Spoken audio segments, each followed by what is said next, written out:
Hello students, चलिए start करते हैं। Linear programming chapter 12 of class 12 का इंट्रोडक्शन पार्ट इस वीडियो में कवर करेंगे। बेसिक सी चीजें जो हमारी लीनियर प्रोग्रामिंग के अंदर यूज होती हैं उनको एक बार यहाँ पे समझेंगे और बाकी चैप्टर्स करेंगे, वहां से अच्छे से क्लियर होती चली जाएंगी चीजें। तो थोड़ा सा बेसिक ओवरव्यू लेके चलना जरूरी है। यहाँ पे इस चैप्टर के अंदर मेन जो पॉइंट आते हैं वो एक तो ऑब्जेक्टिव फंक्शन होता है और एक सब्जेक्ट टू कंस्ट्रेंट होता है। फिजिबल रीजन होता है, बाउंडेड अनबाउंडेड रीजन होता है। क्योंकि ग्राफिकल पोर्शन है तो वो छोटी छोटी चीजें हम यहाँ पे एक बार समझ लेते हैं, बाकी अपना चैप्टर के साथ अच्छे से क्लियर हो जाएंगी। सबसे पहले बात आती है कि लीनियर प्रोग्रामिंग को हम यूज कहाँ पे करते हैं, क्योंकि कोई भी चैप्टर स्टार्ट करते हैं तो हमें पता होना चाहिए इसका यूज कहाँ पे होने वाला है। अब जैसे मान लो कोई भी ट्रेड वगैरह है या फिर मार्केटिंग वगैरह में आप पैसे लगाते हो या फिर कोई इंडस्ट्री में पैसे लगाते हो, कोई भी आपने इंडस्ट्री कर रखी है या कोई बिजनेस है और किसी टाइप का भी बिजनेस हो सकता है आपका, तो इन चीजों में अगर आप कोई पैसा लगाते हो, कोई यूज करते हो, कोई भी प्रोडक्ट बनवाते हो या बेचते हो, सेल करते हो, जो कुछ भी है वो सब कुछ किसके अंदर आता है? लीनियर प्रोग्रामिंग के अंदर।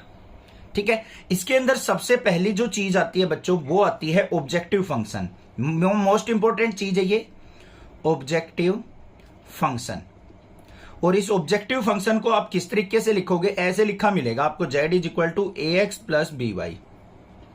और जो ये z होता है ना, इसको आपको क्या करना होता है? या तो मैक्सिमाइज करना होता है या फिर मिनिमाइज करना होता है।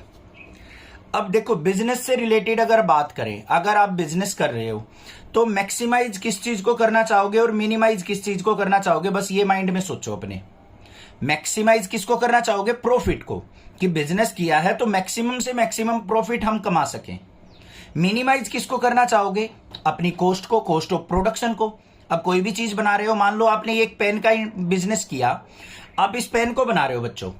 अब इस पेन को बनाने में जो कॉस्ट है उसको तो आप मिनिमाइज करना चाहोगे, कम से कम कॉस्ट आए। लेबर का है इस पे खर्च, इसका जो प्लास्टिक का ओवर कवर है वो आपका है, या फिर इसकी नीडल है, या फिर इसका जो अंदर जो हमारा रिफिल डला हुआ है, इन सबको मिला के जो कॉस्ट आ रही है, मान लो आपकी 5 रुपीज आ रही है और आपने इसको बेच दिया 10 रुपीज में, तो आपका प्रॉफिट कितना हो गया? 5 रुपीज। एक दूसरा कहीं आपने एक बंदा मिला जो आपको रॉ मटेरियल जो है इसका सारा का सारा 4 रुपीज में प्रोवाइड कर रहा है। कितने रुपए में प्रोवाइड कर रहा है? 4 रुपीज में। पहले वाला 5 रुपीज में प्रोवाइड कर रहा था, दूसरे वाला 4 में प्रोवाइड कर रहा है कि मैं सारी चीजें इसकी 4 रुपीज में आपको प्रोवाइड कर दूंगा, और आपको बेचना फिर भी 10 रुपीज का है। तो मैक्सिमम प्रॉफिट कहां से हो रहा है? जहां पे आपको इसका रॉ मटेरियल 4 रुपीज में मिल रहा है, 6 रुपीज का प्रॉफिट पर पीस हो रहा है, और दूसरे वाला जो पहले वाला था उससे आपका कितना प्रॉफिट हो रहा है? 5 रुपीज। तो आपको ऐसी कंडीशंस देखनी होती है कि आपका प्रॉफिट तो मैक्सिमाइज हो जाए, ये हो गया हमारा प्रॉफिट, और मिनिमाइज क्या हो जाए? Cost of production. Cost of production. किसी भी बिजनेस को सक्सेस करने के लिए यही दो चीजें तो होती हैं, कॉस्ट ऑफ प्रोडक्शन कम होना चाहिए और प्रॉफिट मैक्सिमम होना चाहिए। यही चीज होती है हमारी ऑब्जेक्टिव फंक्शन। ठीक है, ऑब्जेक्टिव फंक्शन और किसी टाइप से भी हो सकता है। जैसे मान लो ऑब्जेक्टिव फंक्शन हो जाए, अब आप 12th क्लास का सिलेबस कर रहे हो, आपके माइंड में ऑब्जेक्टिव आएगा कि मुझे, आप यूट्यूब पे वीडियो सर्च करने लग जाते हो, कोई भी टॉपिक के लिए वीडियो सर्च करते हो, तो अब क्या देखते हो? 2-4 वीडियो जो टॉप में आ रही हैं उनमें से कम टाइम में किसने बताया है। टाइम जरूर देखते हो कि किसने कम टाइम में वीडियो बनाई हुई है, उस टॉपिक के ऊपर किसने ज्यादा टाइम में बनाई हुई है। अब जैसे लीनियर प्रोग्रामिंग का इंट्रोडक्शन है, एक टीचर ने बना रखी है भाई 25 मिनट की वीडियो, एक टीचर ने बना रखी है 10 मिनट्स में वीडियो। ठीक है, ये नेक्सा क्लासेज ने बना रखी है या किसी और टीचर ने बना रखी है, मान लो एग्जांपल, और ये आ गया अदर चैनल। आप वीडियो देखते हो, नेक्सा क्लासेस से आपको 10 मिनट में मिल गई। 10 मिनट में आप ये देखोगे, 10 मिनट में अगर आपको सारी बेसिक कंसेप्ट मिल गए तो आप किस चैनल पे जाना प्रेफर करोगे? नेक्सा क्लासेस पे। अब 25 मिनट के अंदर आपको बहुत सारा टाइम तो वेस्ट हो गया, डबल से भी ज्यादा टाइम वेस्ट हो गया, और वही कंटेंट जो यहां पे 10 मिनट्स में मिल रहा है वही 25 मिनट में मिल रहा है, तो आप कौन से चैनल को प्रेफर करोगे? 10 मिनट को।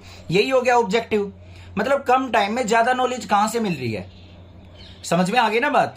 ऑब्जेक्टिव फंक्शन क्या हो गया आपको पता लग चुका है। ठीक है, उसके बाद आता है हमारा subject to constraint. Second condition जो होती है सब्जेक्ट टू कंस्ट्रेंट। अब ये सब्जेक्ट टू कंस्ट्रेंट का मतलब क्या होता है? लिमिटेशंस कह सकते हैं इसको या फिर कंडीशंस कह सकते हैं। लिमिटेशंस या फिर कंडीशंस। अब कंडीशंस का मतलब और लिमिटेशंस का मतलब क्या है? यहां पे देखो बच्चों, हमारे पास क्या है? यहां पे मैक्सिमाइज और मिनिमाइज था। मैक्सिमाइज हमें प्रॉफिट करना था, मिनिमाइज हमें कॉस्ट ऑफ प्रोडक्शन करना था। अब इन चीजों को करने के लिए हमें कुछ लिमिटेशंस और कंडीशन को फुलफिल करना पड़ेगा, तभी हम अपना प्रॉफिट मैक्सिमाइज कर सकते हैं और कॉस्ट ऑफ प्रोडक्शन मिनिमाइज कर सकते हैं। अब कुछ कंडीशंस का मतलब क्या है? यहां पे एग्जांपल के तौर पे अभी हम स्टडी से रिलेटेड बात कर रहे थे। मान लो आपके पास 1 आवर का टाइम है बच्चों, 1 आवर के अंदर पढ़ना है आपने चैप्टर नंबर 12। आपने देखा अगर मैं 25 मिनट यहां पे वेस्ट कर देता हूं तो मेरे पास 35 मिनट बची पूरे चैप्टर के लिए। तो मैं भाई इस चैनल को प्रेफर नहीं करूंगा, ये मेरे पास कंडीशन है। मेरे पास तो कुल 1 आवर का टाइम है, तो मैंने क्या करना है? 10 मिनट अपने इंट्रोडक्शन पे लगा देने हैं और 15 या 20 मिनट्स मुझे एक्सरसाइज 12.1 पे लगाना है, या फिर मैंने 20 मिनट्स अपनी 12.2 पे लगाना है। 2 ही एक्सरसाइज है, तो ये हो गया। या फिर 10 मिनट्स में और क्या करूंगा? यहां पे मिसलेनियस पे लगा दूंगा, या फिर 10 मिनट्स की रिवीजन पे लगा दूंगा। तो इस तरीके से डिवाइड करोगे ना, ये हो गई आपके पास लिमिटेशंस, कंडीशंस कि 1 आवर के अंदर आपने ये सारी चीजें कवर करनी है। समझ में आ गई ना बात? क्लियर है? और इसमें किस तरीके से मिलेंगे आपको? ऐसे तो आपको फंक्शन मिल जाएगा, कोई भी ऑब्जेक्टिव फंक्शन। यहां पे क्या मिल जाएगा कि x प्लस वाई आपका क्या होना चाहिए? ग्रेटर देन 4 होना चाहिए। जो भी x और y ले रहे हो, आपके अंदर x के अंदर कोई भी क्वांटिटी हो सकती है, y के अंदर भी कोई भी क्वांटिटी हो सकती है। जैसे x के अंदर इसकी प्लास्टिक आ गई पेन की, y के अंदर इसका रिफिल आ गया। इन दोनों की कॉस्ट ऑफ प्रोडक्शन क्या होनी चाहिए? या फिर ग्रेटर देन इक्वल टू 4 नहीं होनी चाहिए, या मतलब हमेशा ग्रेटर देन इक्वल टू 4 होनी चाहिए, या प्रॉफिट को कह सकते हैं कि 4 से ग्रेटर प्रॉफिट आना चाहिए हमारा। तो इस तरीके की कंडीशन जो मिलेंगी ना आपको, या फिर कह दे कि भाई x जो है हमारा ग्रेटर देन इक्वल टू 2 लेना है हमेशा में, y इक्वल टू कह दे y greater than equal to 1 लेना है। तो इस टाइप की कंडीशंस क्या कहलाएंगी? हमारी सब्जेक्ट टू कंस्ट्रेंट। ठीक है भाई, ये बात हो गई क्लियर। अब बात आती है हमारी नॉन नेगेटिविटी कंस्ट्रेंट की। नॉन नेगेटिविटी कंस्ट्रेंट, इसका मतलब क्या है? हमारी जो x और y की वैल्यू होंगी, x और y की वैल्यू हमेशा क्या होंगी? Greater than equal to 0। ये कभी भी नेगेटिव नहीं होंगी। अब नेगेटिव तो हो ही नहीं सकती, x और y को अगर हम नेगेटिव लेने लग जाएंगे तो प्रॉफिट तो होगा ही नहीं हमारा। ठीक है? कोई भी कंडीशंस है, कोई भी प्रोडक्शन अगर आप कर रहे हो तो उसको तो हम नेगेटिव लेके ही नहीं चल सकते। जैसे x को हमने इसका प्लास्टिक का कवर लिया था, y को हमने इसका रिफिल ले लिया, नेगेटिव तो कभी ले ही नहीं सकते हम इनको। कोई ना कोई तो वैल्यू लेनी पड़ेगी, तभी तो हमारा पेन तैयार होगा। ठीक है? और जो इसका सॉल्यूशन आएगा ना हमेशा, वो हमारा ऑलवेज फर्स्ट क्वाड्रेंट के अंदर सॉल्यूशन होगा, क्योंकि फर्स्ट के अंदर x और y दोनों पॉजिटिव होते हैं, तो यहां पे ही हमारा सॉल्यूशन लाई करेगा ऑलवेज। इतनी बात क्लियर हो गई। लास्ट बच गई हमारी फिजिबल सॉल्यूशन और non feasible solution. Feasible solution का मतलब होता है वो एरिया जिसमें हमारा सॉल्यूशन एग्जिस्ट करेगा, और नॉन फिजिबल मतलब फिजिबल रीजन को छोड़ के बाकी जो एरिया बच गया वो हमारा नॉन फिजिबल के अंदर आ जाएगा। अब यहां पे 2 चीजें और आती हैं, एक आता है बाउंडेड रीजन और एक होता है अनबाउंडेड रीजन। इन 2 चीजों को और समझ लो।